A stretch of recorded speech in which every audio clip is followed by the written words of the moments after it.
ANI से बातचीत करते हुए बदरुद्दीन अजमल, जो कि असम के धुबरी लोकसभा क्षेत्र से पूर्व में सांसद रह चुके थे, इस बार वो चुनाव हार गए।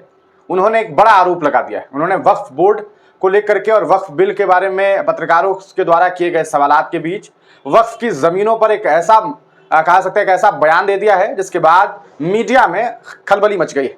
उन्होंने सीधे तौर पर भारत के पार्लियामेंट को भी वक्फ की जमीन पर बनी हुई एक प्रॉपर्टी घोषित कर दिया है। जी हां, बदरुद्दीन अजमल साहब ये दावा कर रहे हैं कि ये जो देश का पार्लियामेंट है, यानी कि जो संसद भवन है, वो तक वक्फ की जमीन पर इलीगली बना दिया गया। और इन्होंने ये गुजारिश कर दी है कि जितने भी सांसद वहां पर बैठते हैं उन तमाम लोगों को वक्फ को यानी कि वक्फ बोर्ड को इसके लिए पे करना चाहिए, उन्हें किराया देना चाहिए, उन्हें पैसा देना चाहिए। इतना ही नहीं, बदरुद्दीन अजमल साहब ने और भी कई सारे क्षेत्र के बारे में यह दावा किया कि यह वक्फ की जमीन है। यहां तक कि उनका कहना है कि ऐसी बातें सामने आती है, ऐसी बातें कही जाती है कि जो दिल्ली में एयरपोर्ट है, यानी कि जो हवाई अड्डा है, वो भी वक्फ की जमीन पर बनी है। इसके अलावा उन्होंने और अन्य स्टेट के बारे में भी जिक्र करते हुए कहा कि अभी जो फिलहाल जो वहां एक बनाई गई है हवाई अड्डा, जो एयरपोर्ट बनाई गई है, वो भी वक्फ की जमीन पर है। क्या कुछ बातें सीधे तौर पर जो है बदरुद्दीन अजमल साहब ने कही है, सबसे पहले तो हम आपको वो सुना देते हैं ताकि आपको इस मामले पे पूरी बात समझ में आ जाए। एएनआई से उन्होंने बातचीत की, क्या कुछ बातें उन्होंने कही है, ये बातें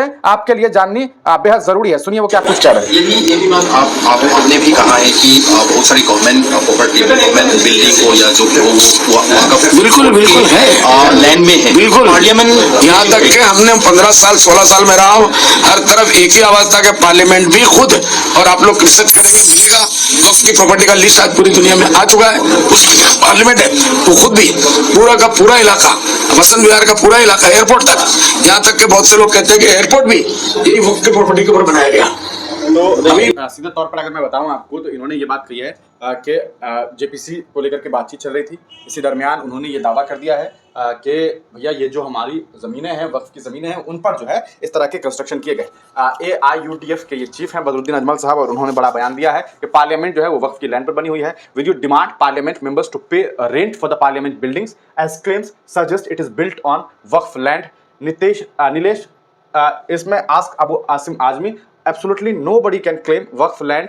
ये बात जो है इनके द्वारा, यानी कि अबू आसिम आजमी साहब जो हैं, इन्होंने भी सीधे तौर पर अगर ये बात कही जाए तो समर्थन करते हुए ये बात कही कि भैया पार्लियामेंट अगर वक्फ की ज़मीन पर बनी है तो ये किसी को हक नहीं है कि हमारी ज़मीन पर, अल्लाह की ज़मीन पर कोई कब्जा कर ले। ये बात जो है ये कही गई है। तो एक बड़ा खुलासा जो है वो सीधे तौर पर हुआ है कि वक्फ की ज़मीन पर देश का पार्लियामेंट बना हुआ है। आप तमाम लोग इस पूरे मामले को लेकर के क्या कुछ सोच रहे हैं, अपनी राय कमेंट सेक्शन में जरूर दीजिएगा।